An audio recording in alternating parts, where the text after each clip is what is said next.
የዳሽን ባንክ አካውንት ቁጥራቸውን ከፋይዳ ጋር እንዴት አድርጋችሁ ማገናኘት እንደምትችሉ ወይንም እንዴት አድርጋችሁ ሊንክ እንደምታደርጉት በቤታችሁ ማለት ነው ባንክ ቤት መሄድ ሳይጠበቅባችሁ የማሳያችሁ ይሆናል። ስለዚህ ስልካችሁ ላይ ወይም ኮምፒውተራችሁ ላይ ያለውን የጉግል ክሮም ብራውዘሯን ትከፍታላችሁ። ከከፈታችሁ በኋላ ሰርች ማድረጊያው ላይ ሄዳችሁ ዳሽን ባንክ ፋይዳ ብላችሁ መጻፍ ነው የሚጠበቅባችሁ። በጣም ቀላል ነው። ከዛ ልክ እሱ እንደነካችሁት መጀመሪያ ላይ የሚመጣላችሁ ዌብሳይት አለች ዳሽን ሱፐር አፕ .com የምትለዋ ማለት ነው። እሷን ክሊክ ታደርጓታላችሁ። ከዛም በኋላ ፊት ለፊት እንደምትመለከቱ ያመጣላችኋል። ከፈለጋችሁ በእንግሊዝኛ አለበለዚያም በአማርኛ ማድረግ ትችላላችሁ። በጣም ቀላል ነው ፋሚሊ። እኔ በእንግሊዝኛ ላድርገው፣ ችግር የለው። መጀመሪያ ጀስት አካውንት ቁጥራችን ነው የምናስገባው። ጀስት የዳሽን ባንክ አካውንት ቁጥራችሁን ታስገባላችሁ ማለት ነው። መጀመሪያ ላይ አካውንት ቁጥራችሁን ካስገባችሁ በኋላ ሴንድ ኦቲፒ የምትለዋን ትጫኗታላችሁ ማለት ነው። የዳሽን ባንክ አካውንት ቁጥራችሁን በከፈታችሁበት ስልክ ቁጥር ኦቲፒ ኮድ ይልክላችኋል ማለት ነው ፋሚሊ። ገብቶልኛል ለእኔ ፋሚሊ። ከዛን ኦቲፒዋን ታመጧትና እዚጋ መጻፍ ነው የሚጠበቅባችሁ። አለበለዛም ፔስት ማድረግም ትችላላችሁ።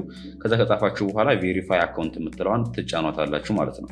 ከዛም በኋላ ፋሚሊ ኮንቲኒው ዊዝ ፋይዳ የምትለዋን ትጫኗታላችሁ። ከዛም በኋላ ፋሚሊ የመጀመሪያው ልዝጋ እንደምትመለከቱት ኢንተርዩር ፋን ይለናል አይደለም። ስለዚህ ፋን ቁጥራችሁን ወይም ባለ 16 ዲጂቱን ፋይዳ ቁጥራችሁ ላይ ያሉ ባለ 16 ሆነ ፋን ነምበሯን እዚህ ላይ ታስገባላችሁ ማለት ነው። ፋን ነምበራችሁን ካስገባችሁ በኋላ ሴንድ ኮድ የምትለዋን ትጫኗታላችሁ ማለት ነው ፋሚሊ።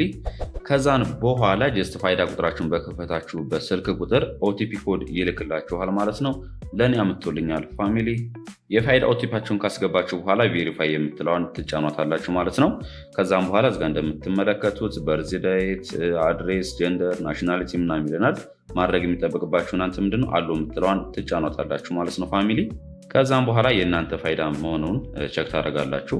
ከዛ ስጨርሱ ኮንቲኒው የምትለዋን መጫን ይጠበቅባችኋል ማለት ነው።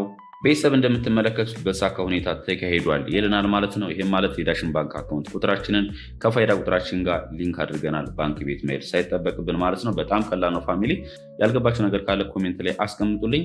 የንግድ ባንክ ወይም የአቢሲኒያ ባንክ ቁጥራችሁንም ከፋይዳ ቁጥራችሁ ጋር ለማገናኘት ወይም ሊንክ ለማድረግ የምትፈልጉም ከሆነ የሰራሁት ቪዲዮ ስላለ ፊት ለፊት የምትመለከቱት ስክሪን ላይ ክሊክ አድርጋችሁ መመልከት ትችላላችሁ ማለት ነው። ለቻናሉ አዲስ ከሆናችሁ ግን ሰብስክራይብ ማድረጋችሁን እንዳትረሱ። ጉዳይ